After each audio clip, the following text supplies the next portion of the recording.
Is the RB19 the most dominant car of all time? Is Carlos Sainz still waiting for a safety car?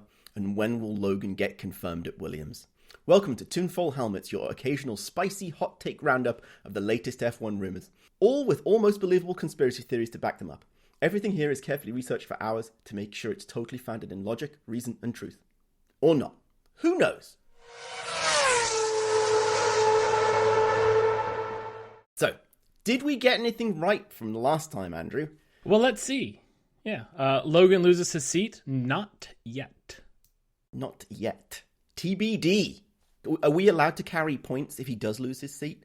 Do we carry those points over to next season? Or is it just... I mean, since we're not counting these points and they don't mean anything, yes, absolutely. Okay, great. Good to know. Good to know. Ferrari rescues second in the Constructors. If Charles would have been a little bit more bold... Yeah, he missed half the story there. Hey, he got the first half right. He tried so hard and I loved him every second of the way for it. The belief here was the suggestion that Merckx needs to finish second so Toto can fetch top dollar, not to give away what happened in the race, but maybe Toto can fetch his top dollar. We'll see. And last but not least, Aston Martin over McLaren, and then Stroll screws it up. McLaren did in fact beat Aston Martin, and it had nothing to do with the drivers. Yeah, they looked so much better than Aston all weekend, which is so sad for Aston, and I'm sure we'll talk about it. Between race drama? Well, there was just really the one race drama, wasn't there? Between race drama, wasn't there? There was. Well, technically there's 1.5, but the big race drama was apparently Lewis's management team reached out to Red Bull to see if there was any interest in Lewis going to that seat. Allegedly. But to play it out, the multi-day story kind of played out with Lewis responding like, no, we didn't. Christian Horner, the instigator of this rumor, said, yes, your team did. Lewis said, no, I checked. And then Lewis followed up, kind of semi-unprompted. I did turn on an old phone that hadn't been used in a year, and I got a message from Christian, to which I responded with the yes, sure, we should meet up. Horner then followed up again with like, no, your team definitely reached out. Then we get Toto involved, who says that Horner reached out to Mercedes for contact details for Lewis, which were then subsequently passed along. But maybe Red Bull misconstrued this and didn't understand that. To which Horner said, and I can't believe it escalated to this, it was Lewis's dad who reached out, who is Lewis's manager, which is not true. And then Toto basically just closed out with, what? This is ridiculous. Yeah, that hasn't been true since the McLaren years. Yeah, it's been a long time, so I'm not quite sure what Christian was trying to dig up there. And then there was all the things like Lewis saying, well, people sometimes need attention, so they mentioned my name, which I thought was pretty funny. That's a good one. That checks with like every American who's on the grid in an F1 race saying who they're supporting. Yes, Lewis, obviously. Lewis. Oh yeah, I'm supporting Lewis. Yeah, I don't know how to feel about all this, because like it could be Horner stirring the pot, but like it's also not a good look for Mercedes if your number one driver is trying to leave. And I could definitely see, like, back at the early start of the season when Lewis is like, the team's not listening to me. Like, I could see it, but, like, man, everybody here kind of just sucks. There's also the fact that there was the rumor that he'd reached out to Ferrari, or Ferrari had a contract on the paperwork. And there was also the fact that Mercedes were taking a while to like sign and deal with the contract, which always seems to be the case. But I do wonder if this is just a standard negotiation contract, which is a tactic, which is, I'm just going to go talk to everybody, and somebody's going to bite. So I don't know. I'm not sure. I feel like it was also unnecessary to just start talking about it. It just seemed weird. Yeah. I think the biggest, as I yawned myself, I think the biggest between race drama was just like the 12-hour time zone shift between Abu Dhabi and Las Vegas for the drivers and everybody. And yeah, next year it's going to be like Qatar, Vegas, Abu Dhabi in a triple header? Yes. Yes. I think it starts with Vegas, so at least there's not quite as much of a I thought it started with Qatar. Let's go look. Please hold while we check. Oh, it's Vegas, Qatar, and then Abu Dhabi. Okay. Yeah, it's going to be bad. The final unsubstantiated rumor is that apparently Albon has signed with Ferrari, but they haven't announced it yet, which is very confusing to me because I'm still confused why they want to get rid of Sainz. Like, I think he's better than Charles or he's a great number 2. I don't know why you'd want to get rid of him. He seems pretty good.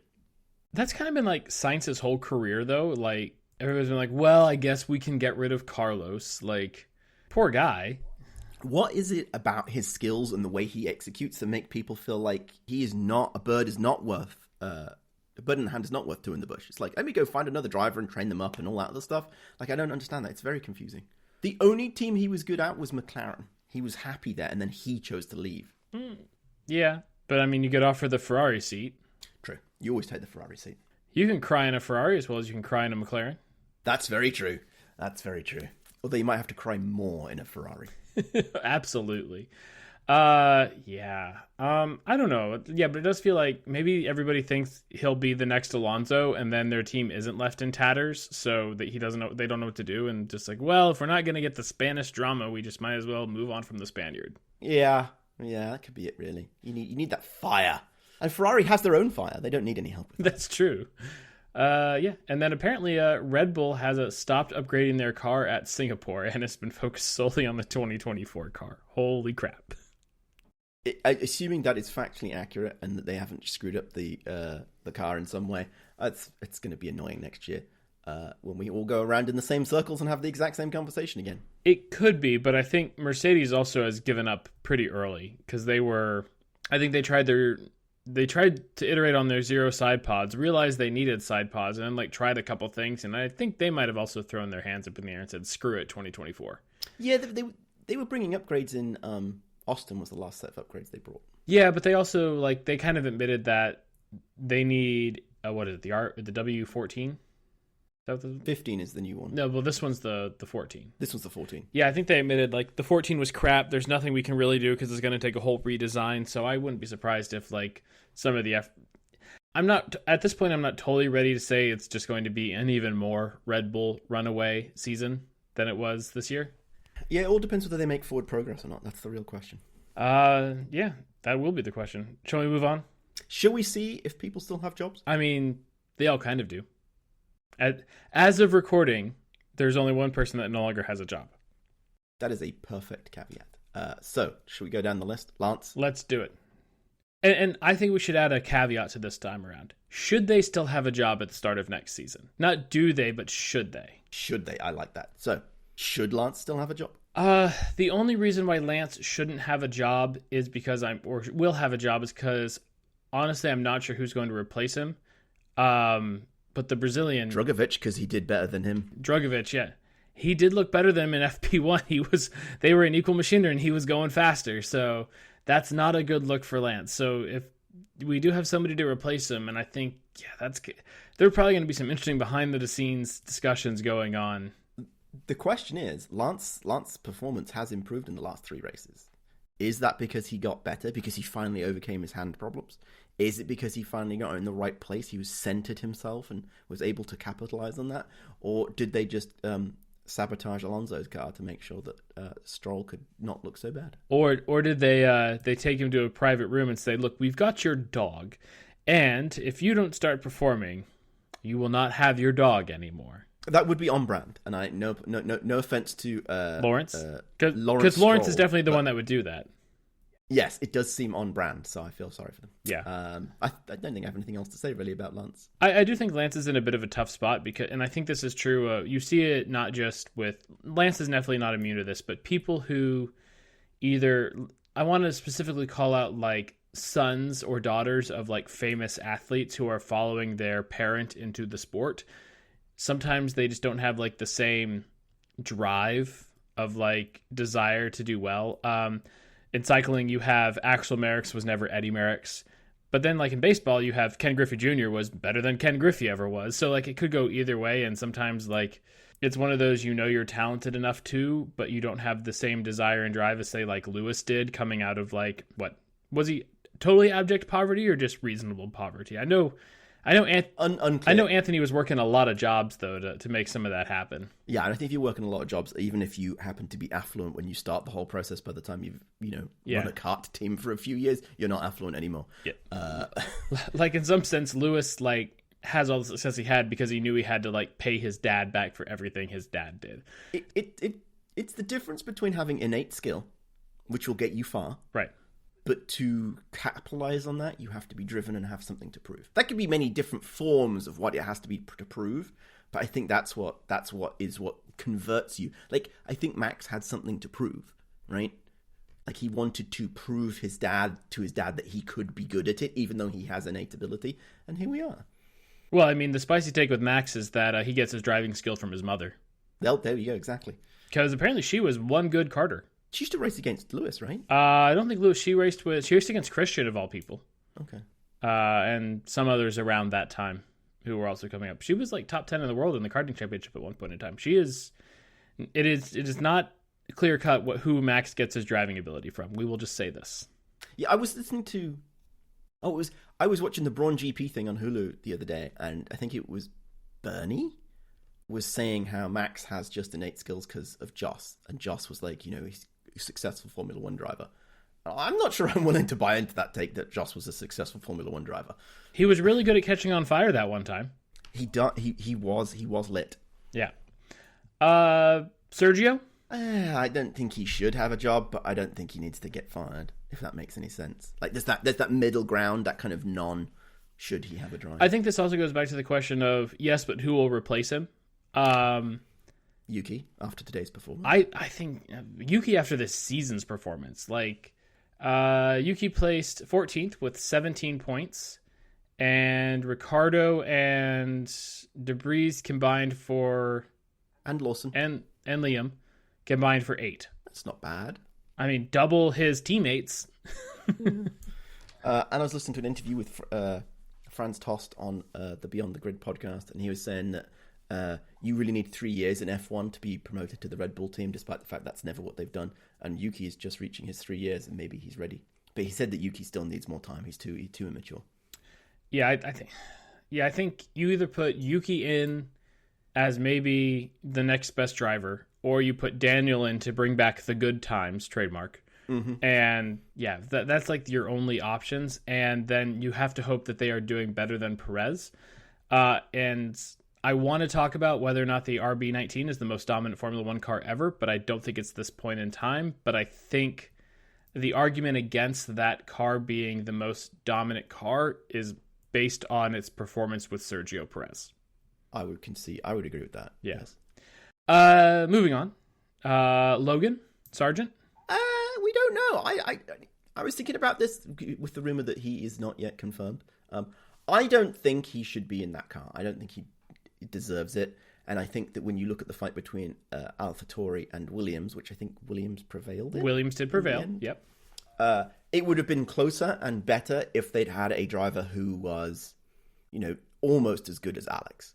Right. And I think that the fact that Logan really didn't match that or get close is why he should be replaced and should not be in F1. At that level, in that bottom of the wrong team, you need to be doing better than that. I mean, yeah, Albon did 100% qualifying record against Logan Sargent, which is the first since Max Verstappen did it to him. Yeah.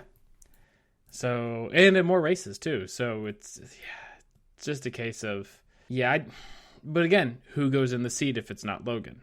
Liam Lawson. Sure, but you have to get Prime out of the Red Bull program. Yeah, but I also think that, to my metaphor that I used earlier, bird in the hand's worth two in the bush. I don't think in this situation Logan Sargent is a bird in the hand worth two in the bush. I think you should go into the bush and scrabble around and find who else there is there. Maybe there's somebody in there. Maybe you go offer it to Drugovich if he's not going to get a drive with Aston Martin. He's got the engine that's common between them. I think you could go digging around in F1. Whoever won the title this year, go give them the drive, right? It's not that Logan is bad. It's just that there is an opportunity for people to be much better. You said who won the F1 title, so Max? Oh, did I say F1? I meant F2. I thought you said F1. Let's put Max in the Williams and let's see what happens. I'm not against it. I think honestly, Perez goes to WEC or Stock Car or something. You put Danny in at the Red Bull, and then you get Liam and Yuki together in the AlphaTauri or Racing Bulls, whatever it's going to be next year. And I don't think. I mean, if you think it takes a couple years to really get up to speed in Formula One, you got to leave Logan in because why would you not? And otherwise, it's time to think of what are we bringing? Stoffel Van Dorn back or something like that? I've just come up with a spicy take. Oh yeah, and I can't remember where he was in the championship, but Vesti from the Mercedes Junior. Okay, follow the path that George hath trod. Sure. And finally, Franz Tost. No, he no longer has a job. He has retired as the team principal from AlphaTauri. I think it's going to be really interesting to see how AlphaTauri does next year. I think it's going to be fascinating to see the impact that changing of the guard has on that team and the name. Yeah, I think it could go either way because they actually finished the season very strong. Yes, they did. So you could make the argument of Franz has had a good job grooming his successor, and they rah go team. It's going to be smooth transition, things like that. Or Franz was the AlphaTauri whisperer, doing the best he could with no budget, and they're behind. They're at the very back of the field next year. It could go either way. For more detail on Franz Tost and his retirement and his career, I highly recommend the Beyond the Grid podcast. He goes into a lot of detail and talks about the fact, I thought this was quite funny, that when Red Bull bought Minardi and turned it into Toro Rosso, the whole plan was they would get the previous year's car direct from Red Bull and they'd be good to go. Except that that's not what happened because everybody got annoyed with Toro Rosso being pretty good, changed all the regulations, and then Red Bull had to go spend a bunch of money to staff up AlphaTauri to be able to run in a second F1 team. It's quite an interesting story. So. That is an interesting story. Yeah. Also, the fact that they said on the broadcast night that he is essentially responsible for mentoring a third of the grid during the early parts of their careers, with how many essentially Red Bull drivers now have seats somewhere else. That's impressive. There's an interesting question. If F1 changed the dynamics of the regulations and the costs, how much of the grid would be in Red Bull cars as Red Bull junior drivers? I don't know. There's an interesting question there. How many other drivers would have gotten seats in other teams? Yeah. Yeah, it's the Red Bull. I mean, Red Bull is scaling back their junior program because they did end up with too many drivers and too few cars. That's what we need. We need 40 teams on the grid. And it's the top 10 teams, and then all their development teams. Yes, there we go. That's how you make it work. Yeah, and they're all running last year's cars. It'll be great. It's fantastic. Nothing but chaos. I love it. All right, moving on. We should actually talk about the race weekend. Yes. I was surprised that Carlos Sainz did end up taking part in the race, given that there was a comment out that we can't afford any more damage to the car, and then Carlos went and crashed his car. And so will there be cost cap issues with Ferrari this year, or did they just bolt on old parts? They were just telling Porky Pies to try and get the money back. Oh, yeah. That's what they were doing. From the Vegas thing, for sure. From the Vegas thing. So they're telling Porky Pies. And even if it did get to the cost cap, I think they would probably get away with it with the adjudication when they look through the paperwork. And at this point, I don't think Mercedes would block them from getting the money back. Maybe. Depends how angry Toto is these days. Yeah. Overall, I thought quality was kind of a weird number generator. It was just, it wasn't bad, but cars were kind of really heavily evolving, which, given that there was an F2 race and it's a regularly used track and it's not like it had rained recently, it seemed weird that the track seemed to be evolving, which I thought was a bit strange. Yep. Definitely a bit of a weird qualifying. Yuki out-qualified Daniel. That was a big one. He made it all the way up. That was impressive. Lando screwed up. Yep. Sad for him. Lewis screwed up. Perez screwed up. Yeah. I guess the most crazy thing coming out of qualifying was apparently Helmut Marko had a bet that Max wouldn't be on the front row. Indeed, it was a €500 bet that. So 50 cents. No, it's about 1-to-1 right now. Helmut Marko had Max on the second row. No. 50 cents for us commoners who aren't making the money that they're making. Oh, I see. Yes, Yeah. It was just a token bet because we are the poors. Yes. Comparatively. Yeah, the full bet was Helmut Marko had Max on the second row and Horner had him on the front row. Okay. Which doesn't seem like a really worthwhile bet. Yeah, joke's on Max. He starts on the third row. Haha, nobody wins the bet. Well, exactly. They should really have been betting on Perez, and they should have told Perez about it, and they should have told that there was something on the line, because maybe that would have encouraged him to drive quicker around the track. Well, he did drive quicker around the track, so much so he went off the track and got his lap time deleted. Well, yes. It is tradition. It is tradition. On a more serious note about Perez qualifying, I do wonder whether this week was the one where he decided to optimize for the race, unlike where he did at Vegas, and he's learnt his lesson. Which then just brings back the whole question that apparently Perez can't qualify because he's just been terrible at it, and his race pace has been pretty good. When he goes in that way, he usually makes pretty good forward progress. Yeah, because he's in the best car in the grid, and he started out of position. When Max started at 13th, he did a great job. Yeah, exactly. So, So basically it was qualifying. Cars went around for an hour and we called it good, and then everybody went home. Pretty much.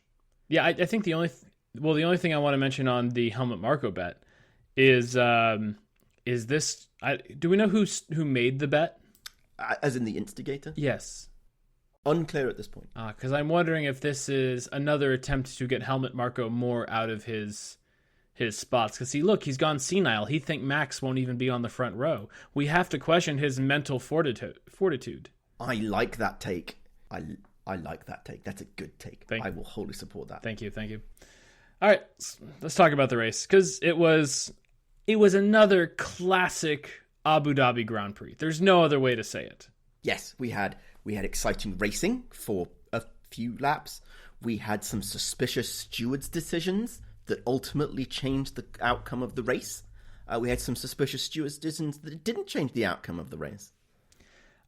First off, I noticed at the start of the race, showing some of the VIPs, the Helmsworth brothers were sitting with Mercedes and not McLaren. Indeed, they were quoted afterwards saying that they were only there to see Piastri. Then really definitely why were they at? Well, I was thinking also because Chris played James Hunt in Rush. Yes. Which was a McLaren, so they should be with McLaren. They're Australians, they should be with McLaren. Or I could see AlphaTauri as well. Why AlphaTauri? Daniel Ricciardo. Oh, yeah, because there's another Australian there. Sorry, I forgot about that. Yeah. Sometimes I think of Daniel as an honorary American. I mean, he is definitely my favorite American on the F1 grid. True. Yeah. True. Yeah. I co-subscribe to that. Maybe the reason that the Hemsworth are in the Mercedes garage is because the Mercedes paddock pass seats were cheaper and also were available, and so they took what they could get. Because nobody wants to watch the W14 go around. And crappy pit stops, it's not. Yeah, why do you want to be there? Sector 3 at Abu Dhabi is still the absolute worst. It is so terrible. Somebody put a hotel in the middle of a racetrack, and we'll get 90-degree valet parking style corners and call it a racetrack. It's terrible. Tilke, what were you thinking? He saw the large check that they were paying for him to put a hotel in the middle of the track, and he said, sure, okay, it's not my problem.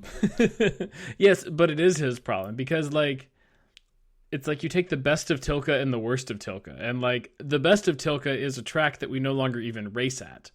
Which was that one? Malaysia. I think Malaysia's brilliant. I haven't seen a race in there so long, I've forgotten what it's like. Fast, flowy corners, high-speed corners, good long straights. That's the one that I get confused with China, because other than the start-finish straight, which is different, those final corners with those little lily pad lid things, they confuse me, and I always think we're in a different track. Yeah, and turn ones are relatively similar, kind of the snail thing. But the snail thing's a good corner. I like the snail thing. I did notice during the flyover of the hotel in the aforementioned Sector 3 that they appear to have put the breakfast dining area out right on that corner, and I don't know why. I feel that's just weird. I can't explain why I think it's weird, but there's just something weird about it. Maybe they need to have breakfast time races, just can I have an orange juice? Well, tune into our companion podcast. Andrew and Dominic discuss architecture to figure out if that is the best spot for your breakfast nook. But back on track. We are qualified industrial building architects. But back on the track, it's just 90-degree corner after 90-degree corner where nobody can follow in a good way. And it's like the opening lap was really good with Max versus Charles. And then you got to Sector 3 and Max had pretty much a DRS-proof gap by the time they hit the home straight. I would like to reinforce that this is a great example of how Charles Leclerc has excellent one-lap pace. Oh, he was so good on that first lap. It was amazing. Loved it. Fantastic. No notes. Get your elbows out. Max was very much just I think you said driving like nobody was behind him. Yeah. His lines as he went, he was not trying to stop Charles from getting past. He was just like, I am going to drive the correct racing line for the fastest thing. And he just went bloop, bloop, bloop, bloop, bloop, bloop, bloop. And there he was. And it all worked out for him. I think that's also Max does not fear Charles, because if he knows if Charles really went for it, burned out his tires to get ahead, it's yep, you'll be back. It'll be fine. I'm not concerned. This is why they can be friends, because he doesn't fear him. Yeah. Then throughout the race, we kind of had the Ferrari-Mercedes battle for P2 in the constructors. The funny thing about this is they kept showing the little thing at the bottom with the stats and who's in the lead and who's not. And if you didn't know how F1 ran, you'd be like, oh, this is really on the bubble. But you're what was it, a third of the way through, and Sainz had to stop again, and you're like, it doesn't matter. Like, Sainz is going to fall. Like, they were taking it like... Well, he was kind of out of the points at that point anyway, even before the third stop. I know, but they kept showing this thing, and it was like, oh, look, Miss Ferrari's in the lead, and you're like, no, he's going to stop and fall behind. It's not a problem. And without the context, it seemed so much more exciting than it really was. But it was interesting. There was a touch and go throughout the entire race. Not to mention, they also showed it after Perez got past George with a 5-second penalty. And they're like, oh, look, Ferrari's back in the lead. You know, it makes me wonder if that timing tower should reflect the accurate, like, not just on-track position, it needs to reflect the actual finishing position. I don't know how you do that to not be massively confusing, but sometimes, and it's been a couple of times this season, I feel like there's a thing in there that somebody should do. I think they just need something kind of similar to the F1 game that shows, like, this person is carrying a 5-second penalty. Yes. They used to have that. They used to have that. But, like, man, but the good news, I think, at least of it was you kind of had a Charles versus George battle, and you had kind of a Lewis and Carlos on the fringe of points. What are they doing back there kind of battle? Because this is Abu Dhabi, and even if your car's out of position, you really can't do much about it. Which makes no sense for that track. It should be overtakeable. You know why? Because the bad Sector 3. Yeah, there you go. It's all because of the breakfast display. However, Mercedes did end up P2 in the Constructors. Yes. To which Ted Kravitz brought the spice of, goodbye W14 and good riddance. You were an awful car and didn't win any races. I don't think it deserved P2. I don't disagree with that at large, but I do think that everybody talking about the W14 being the worst car is unfair. It felt so much more consistent than W13, which in W13 they weren't fighting for podiums. They weren't always coming up to the top. They were always like languishing around in the back, trying not to die desperately. I think if it wasn't for the McLarens suddenly figuring out how to build a car in the middle of the season, we would look much more fondly on the W14. Yes, which I think poses an interesting existential philosophical point, which is, we don't judge a car based on its absolute performance, but judge it based on its relative performance. I mean, that's always going to be the case, though. We have nothing else to judge it against. No, but I feel as an engineer, there's an aspect of judging the car, whether it's just a bad car or a lucky car or an unlucky car. You could have the most amazing car that's truly fantastic, but you are unlucky because, you know, your tires keep going pop, or your driver's a bunch of idiots, and you don't capitalize on it, and you might choose to judge the car as a bad car despite it being good. I feel like you've just described the entire Ferrari engineering department of, no, we have built the best car, and it's luck that's the problem. It's our strategists that are the problem. Exactly. There is one more comment that I saw about this this P2 in the championship, and I'm trying to find it again. I do just want to say, as we were watching the last couple laps, I did make a comment to you of, I want Charles to let Perez through and try to back up George. And then Charles comes on the radio and is like, I'm going to let him through. And it's like, yes, Charles, do the thing. Do the thing. The thing that I find so curious about that is that it's like Ferrari this season have had some amazing strategic plays thought up by the drivers in the middle of the track. Carlos, earlier in the season, dragging Lando forward to make sure that nobody could come up behind him and take the win from him. Yep. Right? That was brilliant. That wasn't something that the pit wall suggested to him. Every other team subsequently suggested it to their drivers who never able quite to pull it off. But Carlos did it and just got on with it. Well, that was also, I think, really track dependent. I think you can only do something like that at Singapore. Yeah, yes, but at the same time, it was the driver who did it at that point in time. It wasn't being told by the pit wall. And in this case, it was Charles being like, FYI, you know there's some stuff we could do here. And they didn't seem to care. Hold on, we are checking. Yeah, exactly. You know that's why that they didn't allow Charles to do donuts after the race, is because he showed up their strategy department by thinking outside of the box. Speaking back of who should or shouldn't have a job in F1, Javier needs to ixnay on the engineer. Yeah, he is not a good race engineer. No. Sorry, back to the P2 thing. The one final comment that I think plays into another spicy hot take that we've had. Toto comes on the radio to George and says, you've made 2,500 people happy. That's mortgages, tuition fees, kitchens, and all of that. This plays into the fact that we made the statement that Merck needed to finish second in the championship because they needed to sell the team. He's not making the comment that they've won prize money. It's the fact that Toto, because he got P2, can now sell the team. Anything else on the Mercedes and Ferrari battles? I don't think. Did you like a cheerleader Toto for Lewis? Of like, come on, Lewis, you're the fastest man on track. I don't know how I feel about motivational Toto. I'm not sure what Lewis Hamilton needs a lot of tender loving care. I'm just not sure that on the radio in the middle of the race is the right way to give him the tender loving care. Yeah, Bono's there for that. Who recently, I don't think he's been doing a very good job of that, but maybe we just haven't heard the radio. Yeah, that's true. I do think we need Toto to be our strong Austrian leader, though. That's going in the wrong direction. No, I think. But I think that's what won it for him a lot in the 2014 to 2020 range. Oh, sorry, I thought you were making a reference to the Nazis. No, not that strong of an Austrian leader. I was very confused for a moment. A good strong Austrian leader, not a problematic strong Austrian leader. I don't think Toto wanted to be a painter, so we're fine. Toto just wants to take over Formula One. He wants his pit lane to have breathing room. That's fine. He wants his pit engineers to be able to stop in less than 3 seconds. That's all he wants. Where are we? Really going off the rails in the most fantastic way possible. We are all over the shop, and I'm trying to work out where we're going. Should we go back for a battle of Britain with McLaren versus Aston? We can try that, but was that really a battle of Britain?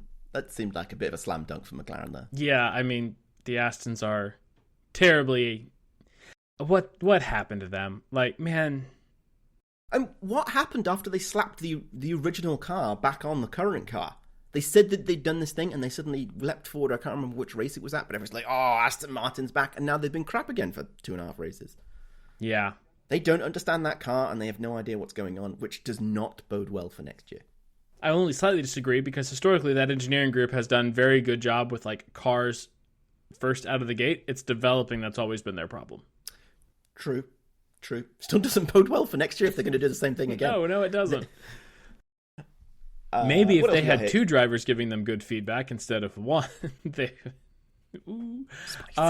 McLaren, I think overall, like, hats off to them on like their season and coming back. Because like, if you would have told me after Australia, when we were sitting here going, have they screwed up their whole season with this points haul and not tanking enough for tunnel time and everything else, that they were going to finish P4 in the championship on merit, I'd be like, wait, what? They came past Alpine? Like, what kind of time traveler are you, and from which alternative dimension? Because there's no way they can fix this car. Yeah, it's like, so they caught the Alpines, huh? Oh, they caught more than the Alpines. Really? Yeah, it's the thing that has surprised me most about it is actually not the fact that they fixed the car. They fixed the car and kept it quick, right? They clearly understand how to at least work with the car. They might understand not quite what they did to make it faster, but maybe they did. But it's been fast the whole rest of the season. They've been up there. They've been doing good. They qualify well. They've raced well. They've had good pit stops apart from today.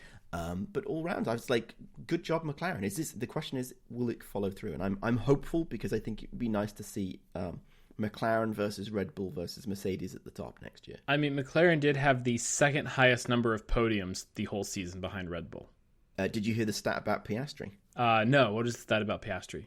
It is the first time a new driver has scored multiple podiums in a McLaren since Lewis Hamilton in 2007. Hey, that's a good omen. Mm-hmm. Yeah. Ferrari also had 9 podiums. Aston and Mercedes had 8, and Alpine somehow had 2. How did they manage that? Well, I guess luck? One with Ocon and one with Gasly. Must have been. Yeah. Speaking of Alpine, Alpines are silly. Oh, they really are silly. There was some Alpine drama of what Gasly thought he should be pitted first because he was first on track and then wasn't, and then ended up behind Ocon as a result. And then Ocon was supposed to come in, and then Ocon didn't come in, but then they pitted Gasly anyway. It's very strange. Yeah. And so that almost made it better. Man, I don't know what is going on with that team, but they need leadership somewhere because they're not getting it anywhere. Did he have a new team principal? Yeah. They fired Otmar mid-season, didn't they? The very beginning, I thought. But nonetheless, do they have a replacement, or are they still trying to manage it by committee? I don't follow the Alpines that much. Okay. The most I know is Ryan Reynolds and Rob McKinley put in some cash. Great. Maybe they could hire a team principal, because trying to drive and win with a team by committee is not a successful endeavor. The gang tries to become a team principal. You know, at this point, they should give it a shot. How badly could they screw it up? I want to see a pit stop again. Pit again. Yeah. I mean, you want to be on the softest tires, right? That makes sense. No, they'd want to be on the hardest tires for some other reason. Hard is clearly better than soft. Anyway, yeah, we'll leave that one alone. Maybe cut that out. We'll see. Maybe. Who knows? Yuki had a race. The first Japanese driver to lead a Grand Prix since Takuma Sato. I was going to say he's the second Japanese driver to lead a Grand Prix. No, not first, but first since. Since. That's the key word. He did a great drive, actually. I think Sato being the other Japanese driver to lead a Grand Prix. No, there was another one as well. Oh, there was? There was another Japanese driver, and I've forgotten who his name is now. I feel bad for that. I'll have to look that up after the... I mean, there have been a lot of drivers in Formula One. It's okay. Indeed. And I should remember all of them, since that's my job. From all the advertisers that we have that pay us lots of money. Yuki, good race. I think he could have done better, but nonetheless, I think credit for him for trying. I'm not sure how much better he could have done. Not gone backwards? Sure. But you also had, like... Especially with a car that supposedly has the Red Bull underfloor. Sure, but you also had two cars, like, out of position behind him. One of them made it past, the other one didn't.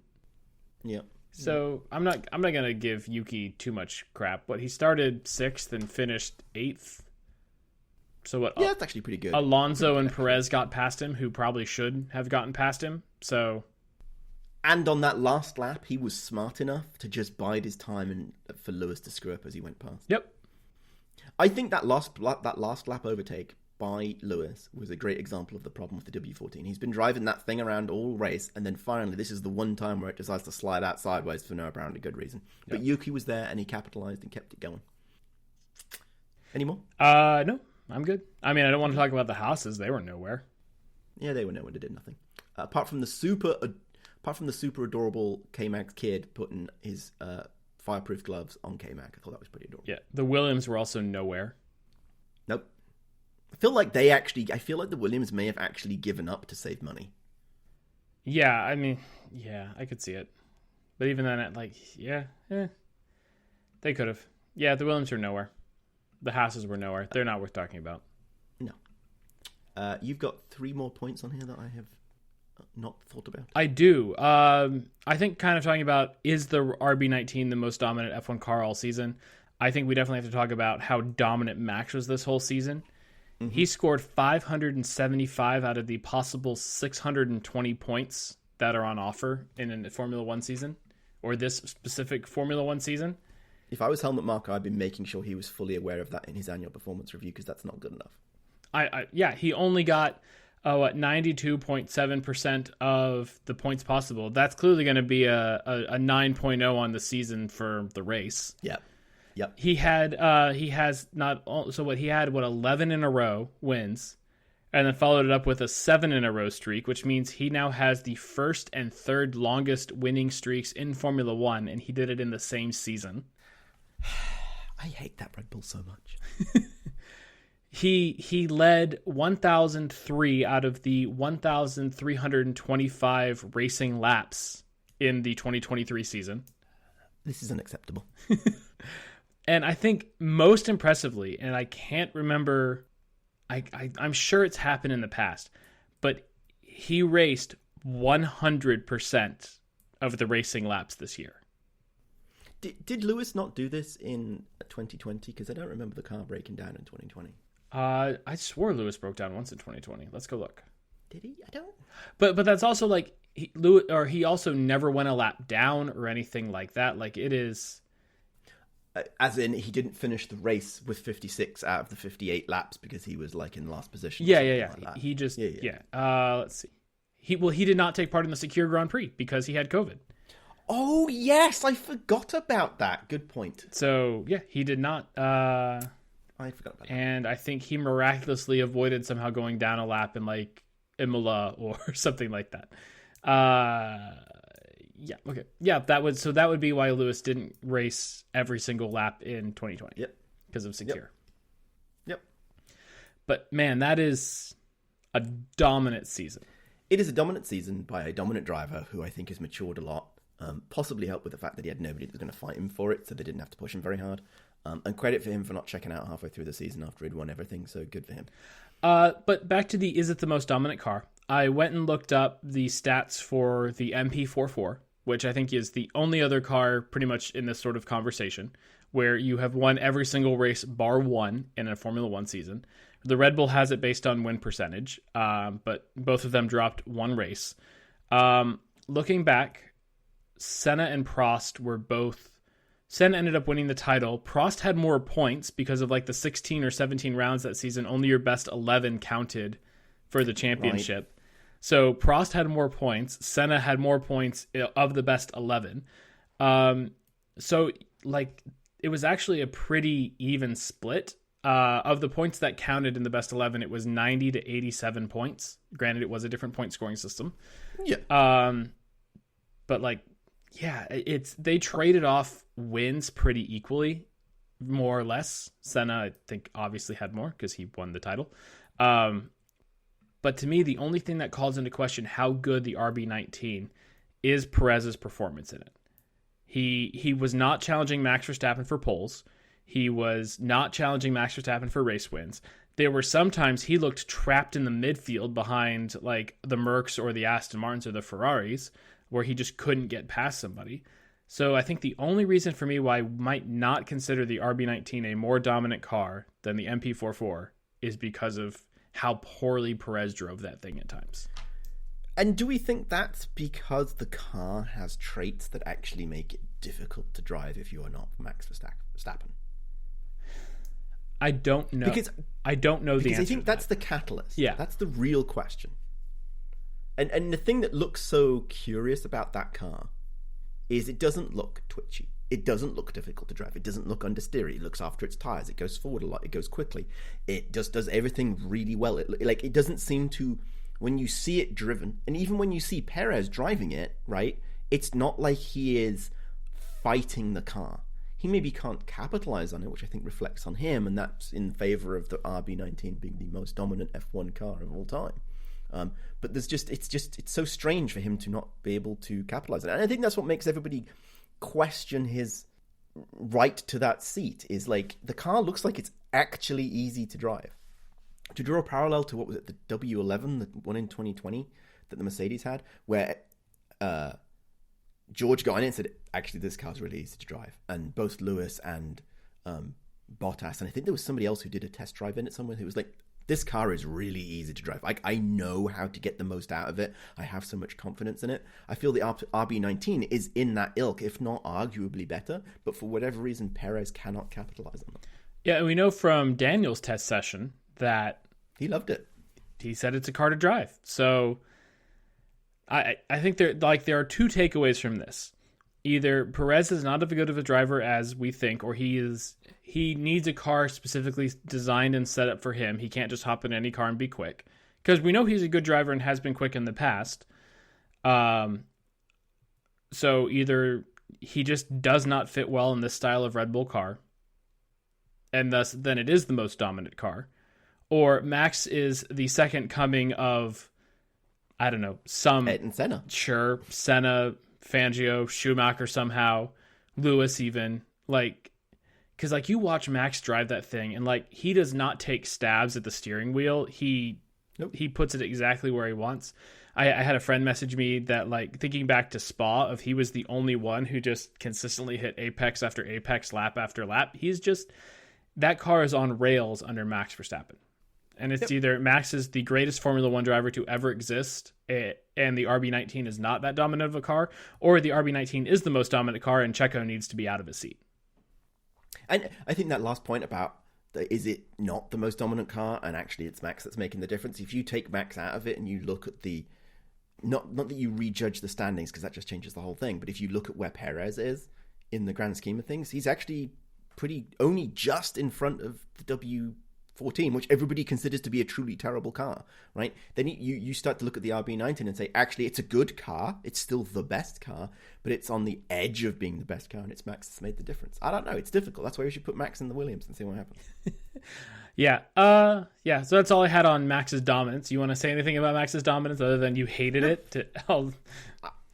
I didn't hate it. I love watching Max do the right thing. I find Max has matured and he's less obnoxious than he has been in previous years.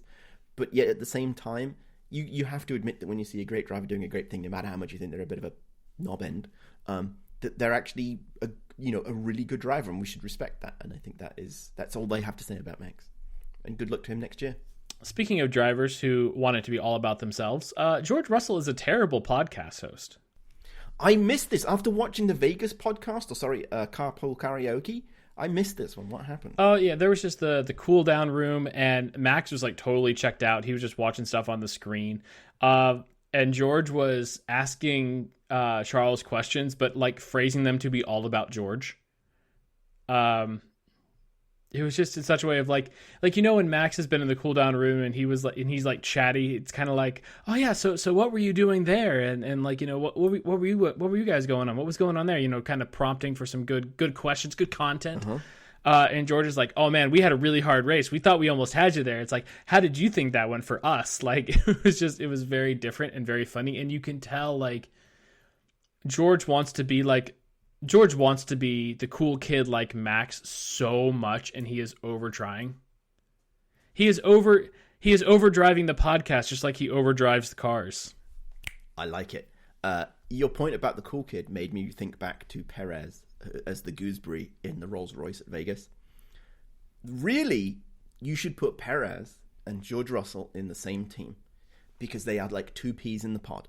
They are the kids at school, the one who just, for whatever reason, just can't get in with the cool kids, which is Perez. And you've got the other person who's kind of a cool kid, but the cool kids won't accept him as a cool kid, and therefore they reject him, and those two should go in there. And then we should have Lewis and Max in the same team, going hammer and tongs at each other, creating two factions. It would be amazing. It's so much more interesting. Okay. Yeah, sure. Okay. And then I think finally, this is the first time in an F1 season we have not heard the British national anthem on a podium since I want to say like 1952. The thing that's so funny about this, putting aside the drivers who didn't manage to...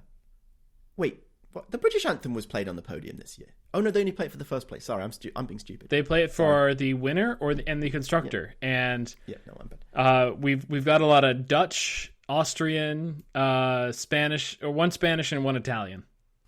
The thing that's so messed up about this is the reality is 75% of the grid is designed, built, and managed out of the United Kingdom. Red Bull, I know it's an Austrian team by label, but it's really a British team. Yeah. Right? They don't design it. They don't pick the engine from anywhere else. It's now, and it's not even, you could put the Honda one and say there should be a Japanese anthem on there because the Japanese did the engine. It's their own engine now, supposedly, and it's got labeled, and I just find that so fascinating. I find it so curious that there's this weird dichotomy of the label you put on something versus what it actually is. Just like the Haas is an American team designed by Italians. And Alex Albon is from Thailand. Indeed. He's got a claim to that, though. His mum's from Thailand. Sure. But wasn't he born in England? No, I think he was actually born in Thailand. Okay. But I think he grew up in the UK. I think that it's that case where I think they're born in one place for 5 minutes and then you go grow up somewhere else. He was born in London, England. Oh, I'm going to have to take that back then. His mother is from Thailand. Yes. His dad is a British touring car champion. I did not know that. Nigel Albon. I did not know that. Please hold while I go and look that up. That blows my mind. What? Nigel Albon? Yes, he raced in the British Touring Car Championship. He was terrible. In one season? Yeah. I thought you said he was champion. It was the champion. He participated in the British Touring Car Championship. Yeah. Shall we move on to our spicy takes? Oh, sure. Yeah. Okay, my spicy take is that the W15 is going to be even worse than W14 and even worse than the W13. I think they're going to have to get it really wrong, and it's going to be really bad. For no other reason than I can't, it's two seasons in a row, and they've completely screwed it up. I don't understand how they're going to have suddenly magically fixed it. You have a surprise. There's nothing in here of at least one surprise driver change or principal change or owner change or something over the break. Mm-hmm. I will say that either Perez, Logan, or Lance. So Sergio, I'll say one of them will not be in the same seat they are currently in next season. I will wholly subscribe to that, and I think it's going to be Logan, but we'll see. I think it would be Sergio. that's what would make the narrative correct, but I feel like it's statistically unlikely. Dominic, we're trying to be content creators here. We have to think of the narrative. Indeed. It's very true. That's very true. I do think that there's a good chance the team's going to change hands / brand. Well, not beyond the AlphaTauri, which is already known. I think it's going to be another team, and I think it's going to be Mercedes. Yeah, I could see Mercedes. I would subscribe to that. So we'll see, and it won't come out until January 1st because the financials and all the other stuff runs January to January. So, any last thoughts? What a season! If you were a Red Bull driver named Max Verstappen, in the strangest way, it was a better season than 2021. Sorry, not 2021, 2022. How? So other than the top two, which was probably more exciting last year, I think throughout the rest of the season, the drivers did a better job. There was more going on. There was more people fighting for different positions. I felt the rest of the field was more interesting than the rest of the field last year. And so in a strange way, I think this year was a better season. I think after you get past lap one, sometimes turn one, lap one, and let Max go off into the distance and do Max Verstappen things, like, yeah, for the most part, P2 to P, sometimes even 9 was pretty up in the air through most of the race. And that was interesting, and that's why it would be very interesting if we could replay the season, take Max Verstappen out of the Red Bull and just put like a replacement level driver in. Mm-hmm. Maybe just Daniel Ricciardo as like just to name one. Like, yes. Like what if Max suffered like a massive injury like prior to Bahrain and they just threw Daniel Ricciardo in? Like, how would the season have been different? So it would have been really fascinating to see how that would have played out, because I think it has weird knock-on effects. Like, it's not just that, you know, you upset the field because the field's different now because Max isn't out there winning, but like the team will behave differently. They may have chosen to apply more upgrades because maybe they were closer to everybody else and they needed to keep investing on the upgrades. Yeah. And you know, I could see in that case, like, Perez goes out to a bigger lead in the driver's standings as Daniel's trying to remember how to drive a Formula One car quickly. And then does Daniel pull him back towards the end of the season when he had his bad run of form? Does Lewis become more motivated because he could try to win? And he was close on a couple occasions. He did. He was really close until he got disqualified because of his stupid plank. Oh, he was. Yeah. That, like, do McLarens that have a race win after Silverstone? Like, do they win at Silverstone because Max is no longer there? Indeed. There is so much that would have happened. Fascinating. Well, once again, and for the first time, this has been a complete season of tinfoil helmets. Are we going to be back next season? We should be back next We'll season. be back next season with more of your conspiracy theories, feedbacks, wants, takes. Send all of the information you want us to talk about to feedback@tinfoilhelmets.com. I have no idea what we're going to record next. If there is any big, spicy off-season drama, we might decide to do a quick take podcast on that. Maybe we'll be back for car launches. Maybe we'll be back for preseason testing. We will definitely be back for the start of the season in Bahrain in 97 days or sooner, depending when you listen to this episode. Peace. Later.